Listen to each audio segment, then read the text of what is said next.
साथीहरू नमस्ते है। आज चाहिँ हामी घरदेखि नाना र म निस्किँदैछौँ। त्यतिखेर जाने प्लान छ आज हाम्रो। अनि यता गएर अहिले लगभग 2 बजिसकेको छ। भुल्के जाने तयारीमा हामी घरदेखि चाहिँ नाना र म हिँड्दैछौँ। अनि मेरो दिदी चाहिँ उनाबारीमा हामीलाई वेट गरेर बसिरहेको छ। ढिलो भइसक्यो हेर्नु न, सफारी नपाएर है यहाँ सफारी भन्नु जानुभएको छ। नाना चाहिँ सफारी त छ, तर अब के हुन्छ, ढिलो भइसकेको छ यसै पनि। आज फेरि चैते दसैँ अरे नि त, त्यही भएर हजुरहरू कता कता घुम्न जानुभयो। हामीलाई चाहिँ केही आउनु हुँदैन, यस्तो घुम्न जानै पर्ने हुन्छ कि गाइज।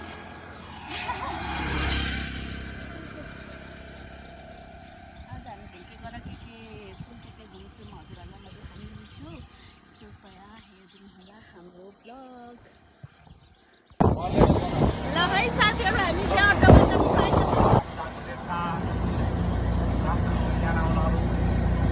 हामी चाहिँ उर्लाबारी आइसक्न आँटेको छौँ। हाम्रो दिदी चाहिँ अघि उर्लाबारी आइपुगेर हाम्रो वेटिङमा हुनुहुन्छ।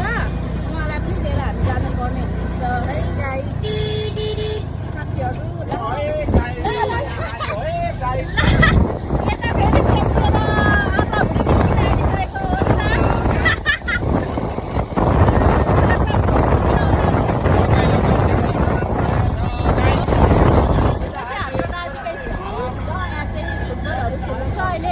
फुटबलको गेम भइराखेको छ। यहाँ चाहिँ को हुनुहुन्छ उर्लाबारीबाट, डिस्काउन्ट त पर्छ त। हामी उर्लाबारी आइपुग्न आँटिसकेको छौँ। बाइक भयो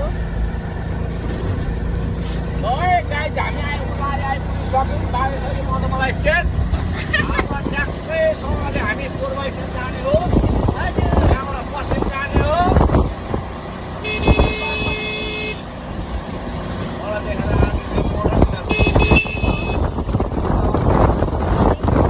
यहाँ पैसा चाहिँ दिनुपर्छ कि पैसा पर्दैन, पैसा पर्दैन। नाना तपाईँको दिनु किन पैसा। By good by. By by. खोइ दिदी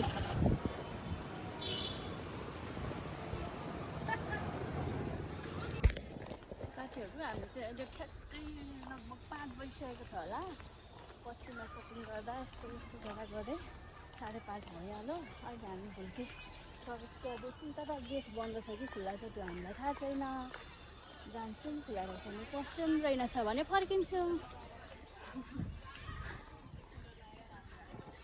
के भएर राम्री भएको अरे यसो त फोटो खिच्ने ठाउँ भुल्के श्री शान्ति शान्ति भुल्के सिमसर प्रवेश।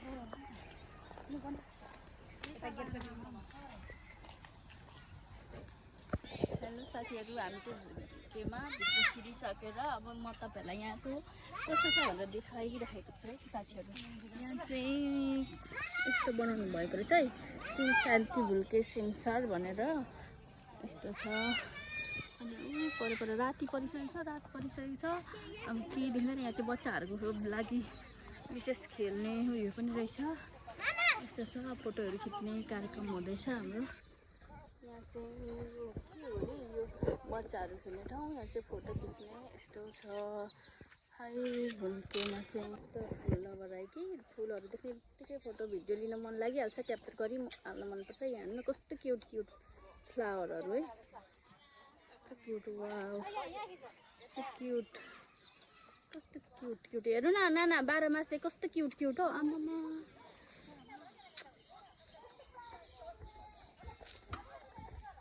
It's a dog and doggies. Wow so cute flower. अब चाहिँ फ्लावर लभर परेपछि खालि फ्लावरहरू चाहिँ क्याप्चर गर्नु मन लागिहाल्ने क्या। फोटोमा कुकुराको अवस्था, उसलाई पनि खिच्न मन लाग्यो होला नि त। ल गाइजहरू, हामी चाहिँ फोटोसोटो खिचेर, फोटो चाहिँ खासै राम्रो आएन होइन, रात परेर फोटोसोटो खिचेर यताउति गरेर अब घरतिर फर्किँदैछौँ गाइजहरू। बाबा के यहाँ त रेल पनि कुद्दो रहेछ नि, तर हामीले रेलमा खिचिनौँ। हेर्नुहोस् त कति राम्रो यो फ्लावरहरू चाहिँ। रेलको गाडीमा ऊ मोटो पातलसँग नखिच्ने वेट साथीहरू म तपाईँहरूलाई नि वाउ कस्तो राम्रो बटरफ्लाई हेर्नु न यहाँ बटरफ्लाई तपाईँहरूलाई म मोटु पातलुसँग भेटाउँदैछु है यहाँ चाहिँ पुरा यहाँ के हुन्छ जोन यहाँ हुन्छ मोटु यहाँ हुनुहुन्छ पातलु यहाँ हुनुहुन्छ डक्टर झट्का यहाँ हुनुहुन्छ के हो थाहा छैन तर उहाँ चाहिँ चिङ्गम सरको बाइक हाम्रो चिङ्गम सरले यहीँ बाइक छोडेर जानुभएछ नि त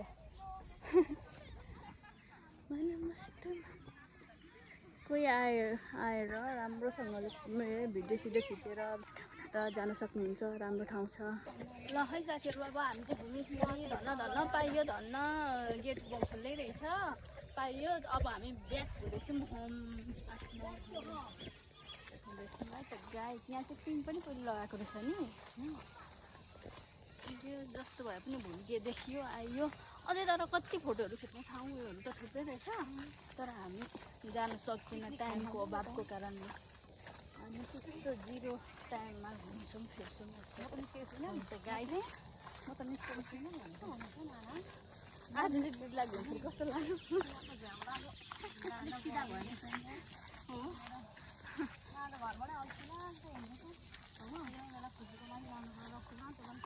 ल म त झन् आज यहाँ हेर्नु न कहाँ पुग्नु पर्ने मान्छे 1350 पेन पाइरहेको चाहिँ हात किन हुँदैन त मान्छे एक्सर्साइज गर्नु जाने होइन गाई त्यत्रो आएर एक्सर्साइज गर्नु होइन wow so beautiful flower beautiful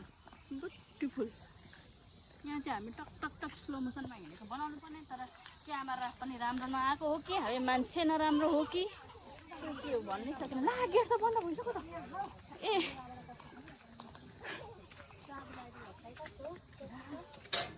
अब हामी टालिनु गाई चाहिँ हामीलाई बन्द चाबी लागिसकेको छ ला अब नि हामी के गर्नु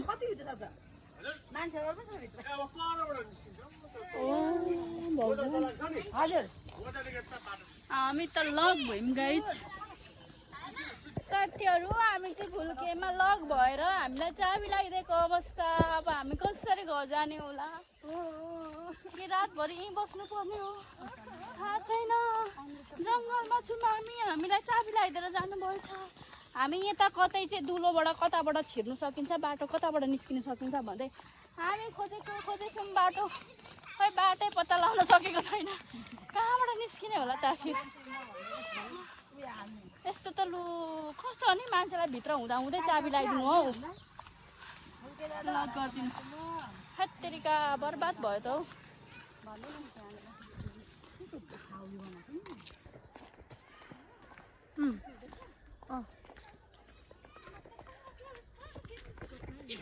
कस्तो साथीहरू हामीले रास्ता भेटिसकेर हामी निस्किसकेको छौँ अब भनेको हामी घरतर्फ लाग्दैछौँ आजलाई यति नै अब फेरि भेटौँला मेरो अर्को भ्लगमा अहिलेको लागि चाहिँ म बाई बाई भन्न चाहन्छु साथीहरू